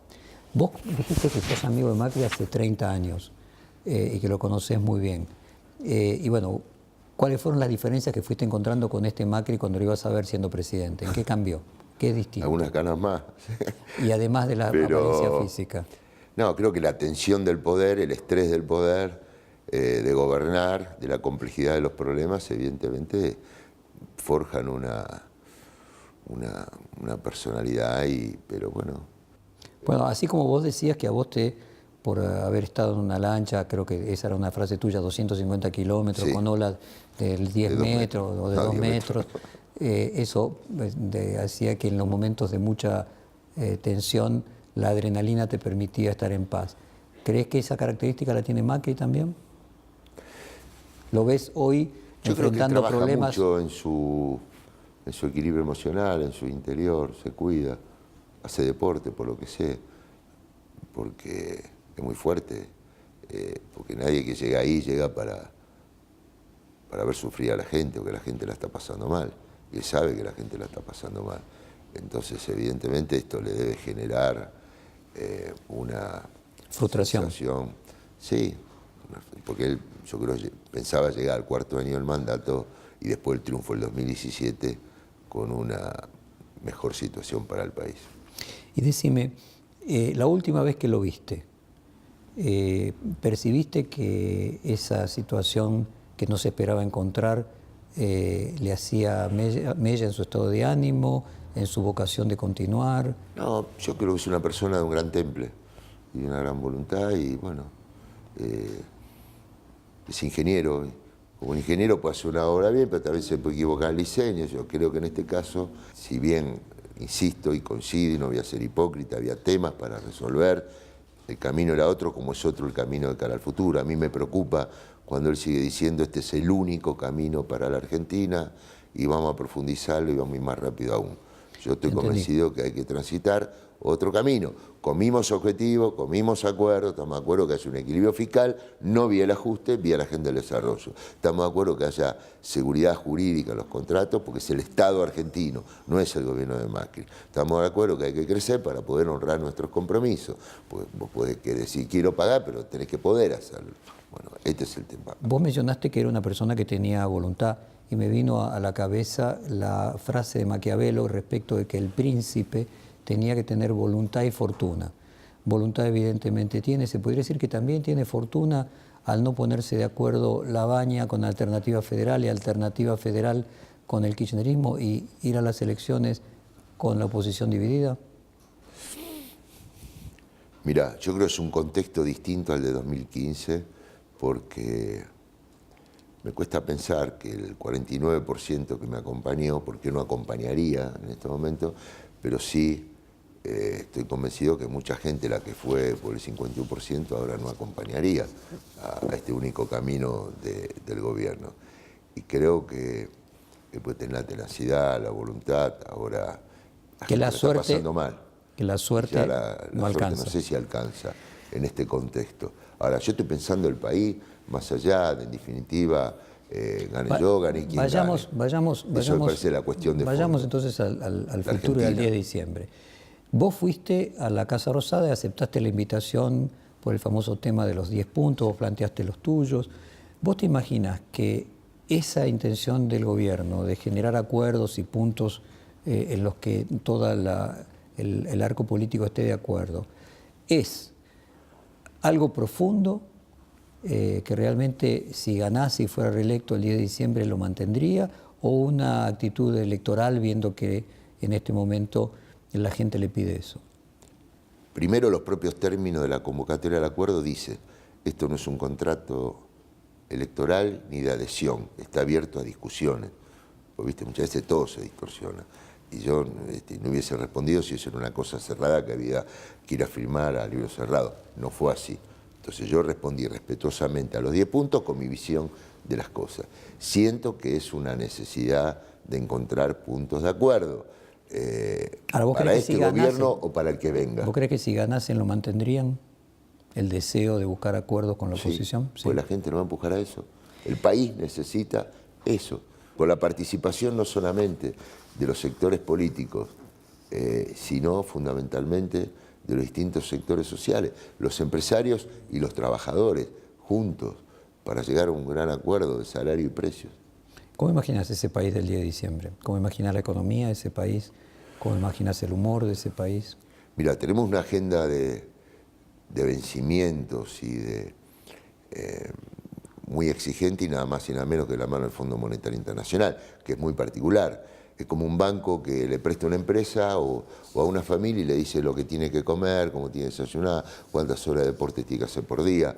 Es muy particular, porque el fondo viene de la mano del fondo esta receta de ajuste. Entonces, lo que hay que cambiar ahí es por un programa de desarrollo y de expansión de la economía que nos dé la capacidad de pago con dólares genuinos, no vía el circuito tóxico de endeudamiento tras endeudamiento, y que podamos tener un sistema financiero integrado al mundo del consumo, el crédito y la expansión de la actividad económica, comercial e industrial. Esto por un lado.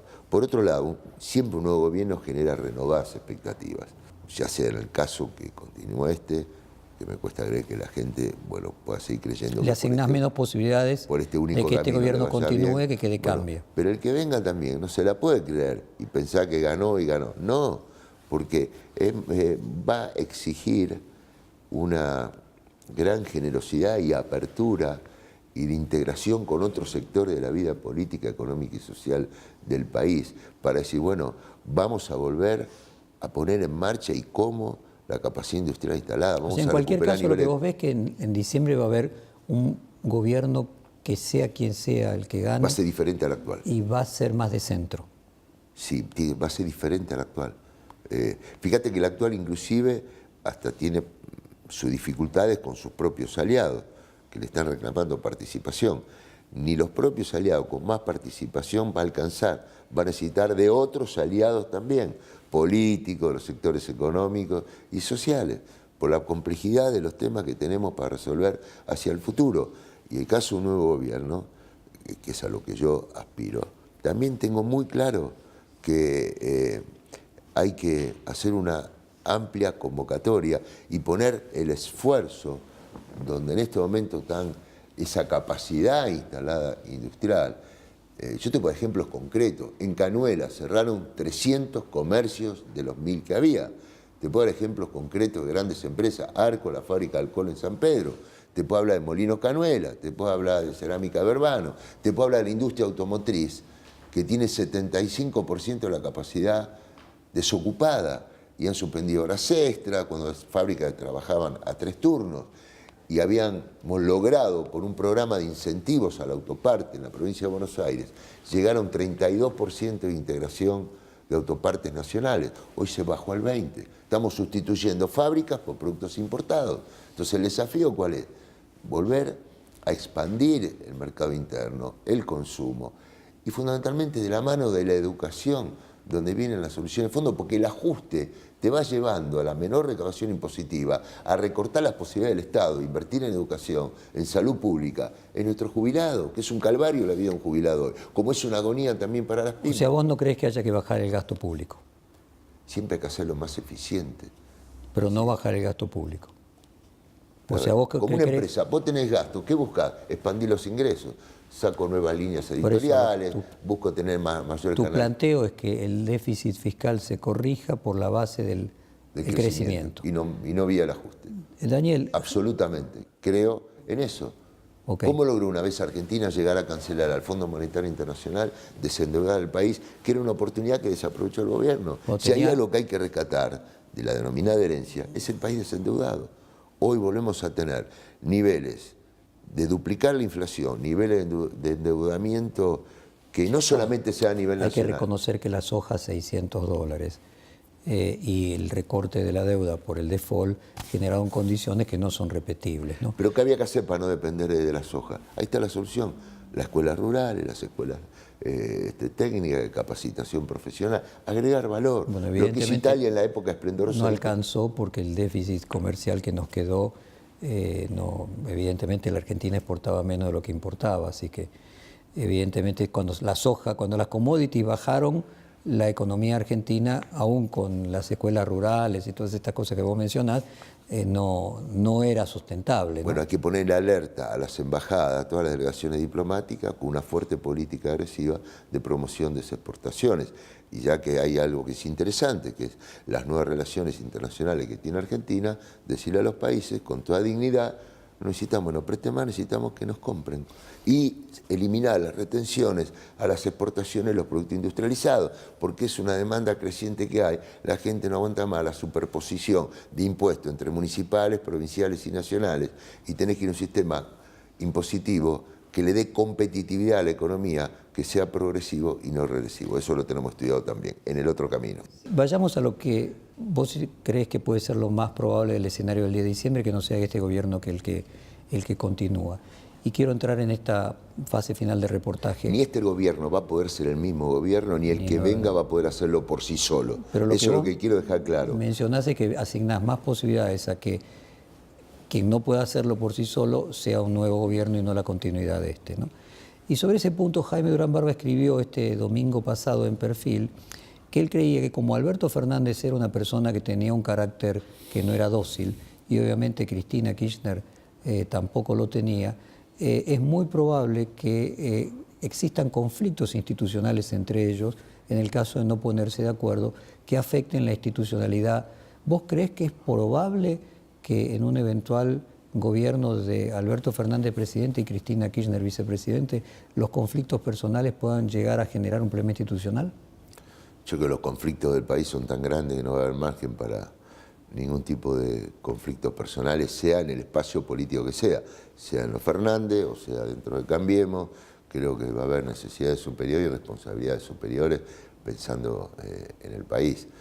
Aparte, esa historia de los conflictos entre los presidentes y los vices ha hecho mucho daño a la institucionalidad y a la Argentina. No sé, ahí estamos partiendo la base de quién va a ganar, no quiero hacer especulaciones. Bueno, te lo pregunto a vos casualmente, que vos has padecido eso. A lo poco tiempo de asumir, Néstor Kirchner te desautorizó fuertemente. Sí, uno de los temas fue la tarifa. Exactamente. Pero bueno, después como el tiempo es un gran ordenador, nos dimos la oportunidad de charlar, ordenar las cosas. Yo lo comprendí a él me entendió a mí, y Raúl Alfonsín me dio para que las cosas no pasen a mayores. Y también vos te acomodaste a esa situación. Si fuera Cristina Kirchner la vicepresidenta de Néstor Kirchner y Néstor Kirchner lo hubiera desautorizado, probablemente la situación hubiera sido otra, ¿no? ¿Cómo era aquel Alberto Fernández en el que vos compartiste también, él era jefe de gabinete cuando vos eras vicepresidente? ¿Cómo era aquella persona de aquel momento? Después te voy a preguntar cómo era la que ya estaba en el llano. A ver, de mucha contracción al trabajo, lo recuerdo, y era digamos, el que interpretaba y para decírtelo en términos empresarios, el gerente general de la compañía, como diciendo, bueno, eran las definiciones de Néstor y él era un jefe de gabinete en todas sus atribuciones en plenitud, despacho por medio con el presidente, ¿no? ¿Fue el mejor jefe de gabinete que tuvo el kirchnerismo? Y que el hecho que haya durado todo el periodo de Néstor Kirchner y Cristina haya continuado le atribuyen evidentemente una importante tarea y labor. Entonces, él no era solamente el título del jefe de gabinete, ejercía el poder que emanado por la Constitución y por la ley, y aparte lo que le delegaba a Néstor. Es decir, los ministros tienen poder o no de acuerdo al poder que uno les delega, en definitiva. Por lo que está diciendo es que tenía poder delegado y propio. Tenía una impronta propia de que cuando uno iba a hablar con él sabía que era de alguna manera estar entendiendo los pensamientos o las decisiones de Néstor Kirchner, que él era el que, en definitiva, la gran mayoría de las cosas. ¿Nunca lo desautorizaba Néstor Kirchner en la relación? Yo no recuerdo que lo haya desautorizado.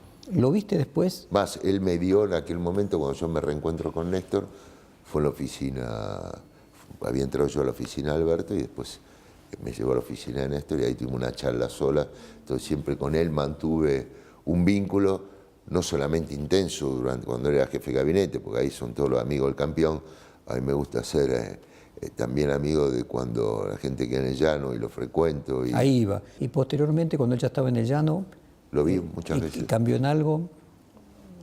No, tuvo esas posiciones críticas que se hicieron públicas, pero yo, como me gusta siempre consultar y hablar con gente de experiencia, particularmente en esta etapa de mi vida, donde tengo más tiempo para dedicarle a explorar en profundidad, estudiar más los temas, no tengo la exigencia que significa y la demanda gobernar una provincia como la de Buenos Aires.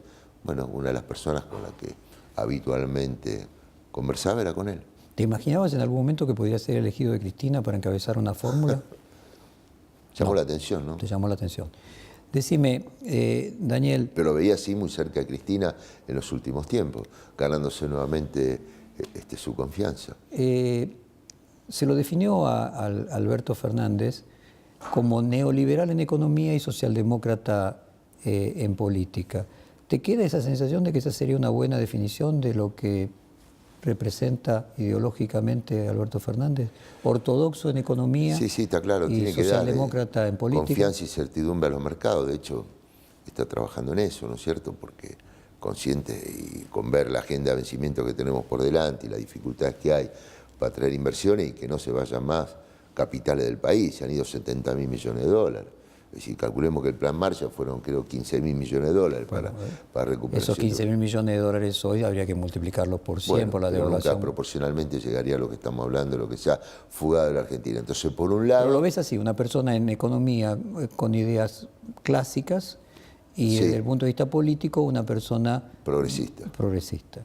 Se hacen muchas comparaciones respecto de esta fórmula presidencial que eligió Cristina con la tuya con Zanini, es decir, Zanini como vicepresidente, como una especie de comisario político, y en el caso de la actual fórmula, la propia Cristina ocupando ese espacio como especie de comisario político del presidente. ¿Ves alguna comparación que sea útil y didáctica entre aquella fórmula tuya con Zanini y esta de Alberto Fernández con Cristina? No, bueno, ninguna de las dos hasta ahora se pudo poner en práctica operativamente, porque en aquel momento perdimos la elección y esta todavía es una candidatura. Así que veremos cómo funciona.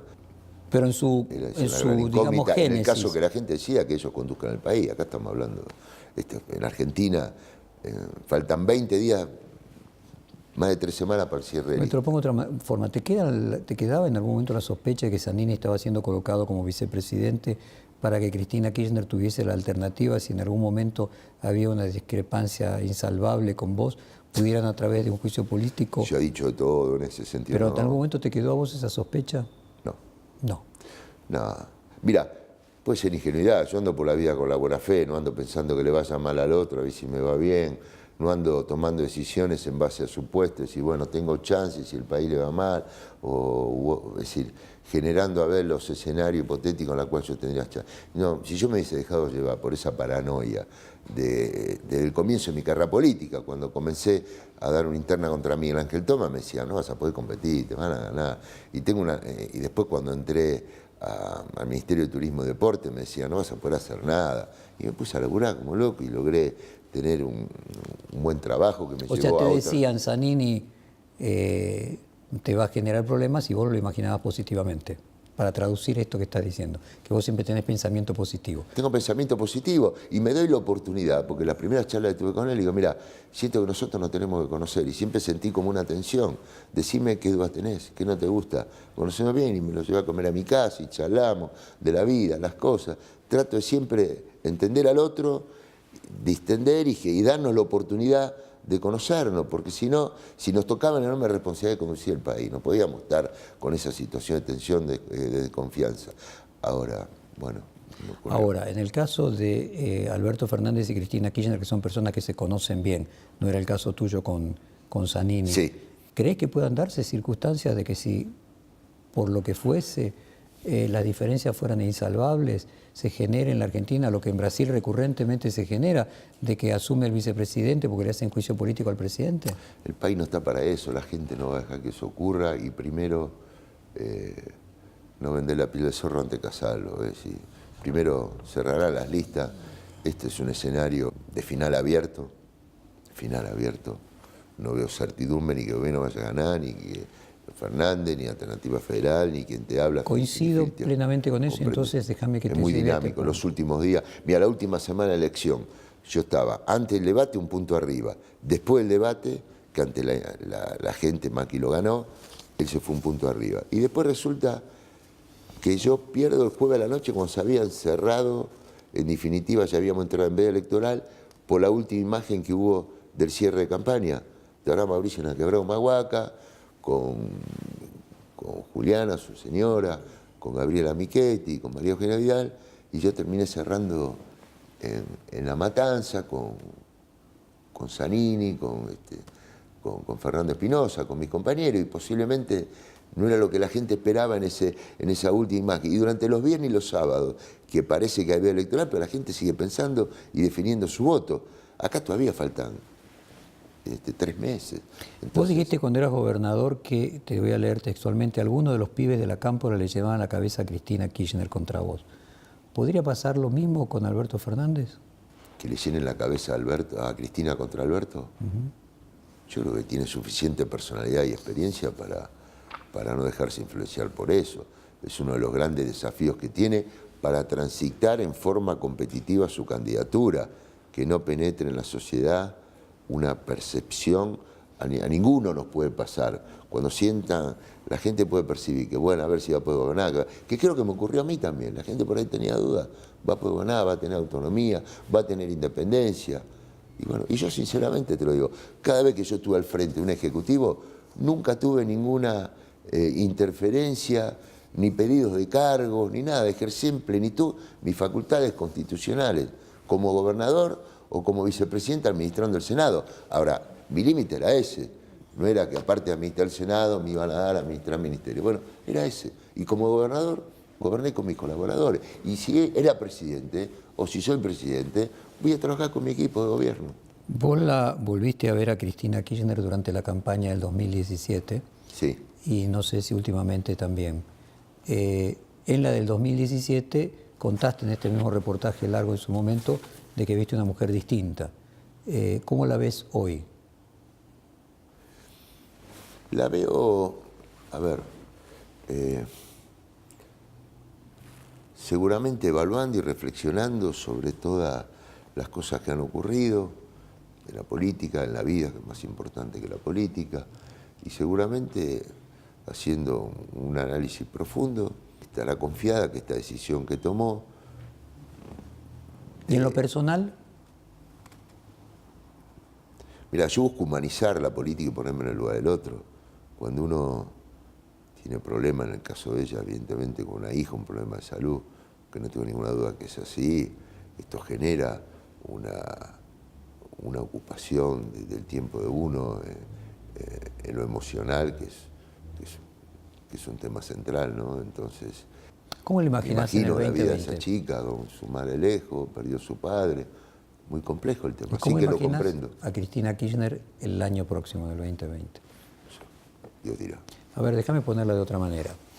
Que en realidad, sabiendo la complejidad que tiene a quien le toque gobernar en el próximo ciclo, ella no quiera ser presidente, no pueda como presidente satisfacer las expectativas que tiene la gente de volver a tener lo que tuvo en los momentos que ella ejerció, lo que vos decís, el recuerdo de esos bienes conseguidos, y que por lo tanto coloque a Alberto Fernández con el objetivo de ganar en primera vuelta, perdiendo en segunda, pero como en primera vuelta se decide los legisladores, lograr tener la mayor cantidad de legisladores, quedar como jefa de la oposición. ¿Te parece esto inverosímil o te parece plausible? Puede ocurrir, pero también creo que el eje opositor se va a correr a otro lado.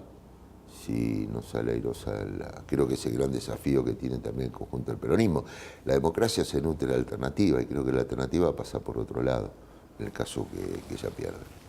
Ahora todos los kirchneristas son sciolistas, deja traslucir Scioli, porque eligen a Alberto Fernández para tratar de llevarse bien con los grandes medios, con el mercado y los poderes fácticos permanentes, cuando a él, siendo gobernador, el kirchnerismo lo criticaba duramente por tratar de congraciarse con Clarín y lucir amistoso con los actores de la economía privada. Daniel, ¿puedo decir, exagerando con fines didácticos, de que el kirchnerismo finalmente se hizo sciolista porque finalmente buscan acercarse a los grandes medios? A vos se te acusaba de estar muy cercano a Clarín, busca acercarse a los mercados. Es decir, ¿está haciendo hoy Cristina Kirchner lo que vos hacías en el 2015? Y creo que como no lo quiere hacer ella directamente, tiene que ver en delegarle a Alberto ese rol, porque si no podría entrar ella en algunas contradicciones que no hay que ver cómo la interpretaría la sociedad. Como ella sabe, me imagino que es necesario una reconstrucción de puentes con distintos sectores, con el campo, con el mundo, con los medios de comunicación. Bueno, puede ser que sea eso. Ahora, yo soy así, no era una pose o una situación, mi esencia es así, una persona de respeto, de respetar la convivencia democrática, de aceptar las críticas, me gustan los debates positivos, es decir, no he pensado que el enemigo está, como te lo dije antes, ni en los medios de comunicación, es decir, también puedo decir desde lo personal, qué pena que en el 2015 no percibieron y cuando había una situación de esta, no durante la campaña, sino durante mi gestión, se armaban todos los episodios conocidos, ¿no? En ese sentido, ¿fueron injustos con vos en el 2017 colocándote quinto en la lista de diputados? No, porque yo venía a protagonizar una elección presidencial y tampoco quería cargarme una campaña nueva al hombro, quería acompañar y un lugar institucional de donde poder reconstruir, digamos, o comenzar. Hubiera sido distinto que fueras segundo o tercero. Pues sí, lo mío, contra la Cámara de Diputados, nadie tiene un número en la espalda. Vos fuiste primero, segundo en la lista, tercero. No tiene nada que ver eso. Interpretar de otra manera y como cierre, sí. De que hoy finalmente el kirchnerismo está llevando adelante un alineamiento político parecido al que te criticaban a vos en el 2015. Sí. El diálogo, consenso, los medios. Sí. ¿Es esta una oportunidad para que vos marques una diferencia con el kirchnerismo presentándote como candidato? ¿Es este el momento? Bueno, si a la gente le podía quedar alguna duda de mi autonomía, de mi independencia, creo que el hecho de que yo tenga esa decisión, esa vocación, bueno, puede despejar esas dudas que puede ocurrir. O sea que ese es el punto, vos vas a demostrar esa independencia presentando candidatura, compitiendo con la fórmula de Cristina Kirchner. Lo hago con un sentido de la responsabilidad, haciéndome con lo que la gente me dice permanentemente. Daniel, defendenos, Daniel, te acompañamos, cuánta razón tenía. Pero vuelvo a marcar nuevamente, Daniel, el planteo es marcar que tu candidatura o tu precandidatura compita con la de Cristina Kirchner. Competiremos, porque mis adversarios son las políticas de ajuste del gobierno. Y sí, competirán en las PASO, pero en las PASO... Sí, se puede dar la competencia. A ver, ¿se puede o se va a dar ahí? Se puede dar en cualquier de los escenarios políticos, se termina definiendo. Hoy es muy inestable, vos mismo lo decías, no se sabe, Alternativa Federal se queda ahí. Está claro, el planteo es, no importa de que sea dentro, en las PASO. Lo que estoy tratando de cerrar, confirmando tu idea de que vas a ser candidato en las PASO a presidente, compitiendo con cualquiera, inclusive con Cristina Kirchner, como lo dijiste. Sea en Alternativa Federal, sea dentro del justicialismo con Unión Ciudadana, vos vas a ser candidato a presidente en las próximas PASO. Sí. Muy bien. ¿Hay algo que no te haya preguntado y quieras agregar? No, yo te agradezco mucho porque siento que es una buena oportunidad para repasar y reflexionar y pensar y un servicio que le das a la comunidad también, que la gente que me ha acompañado tenga la oportunidad y los que no me han acompañado de saber una persona con mi experiencia que en este momento más que cualquier ambición personal hay una ambición superior y una vocación de servicio que tiene que ver de poner el hombro por el país. En el lugar que me toque, si mañana tengo que ser parte de un acuerdo nacional, tengo que ser presidente o estar en llano como tuve 2 años, no es un problema. Lo que quiero ver a la Argentina mejor y están dadas todas las condiciones para eso. Y tampoco soy por la vida andar con reproches o rencores, como diciendo, bueno, ¿cómo fuéramos? No, yo entiendo a la gente, me pongo en el lugar del otro.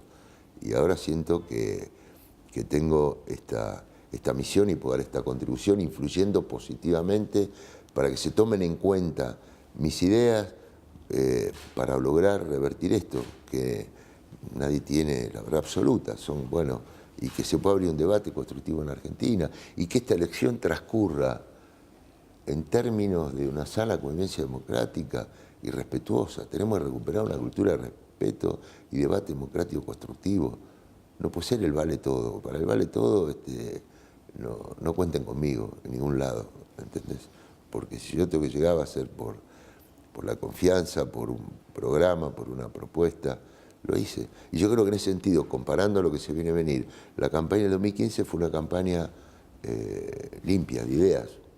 Puede gustar o no el debate, que yo decía una cosa, bueno, esperemos a eso, porque la gente hay algo que quiere que es fundamental.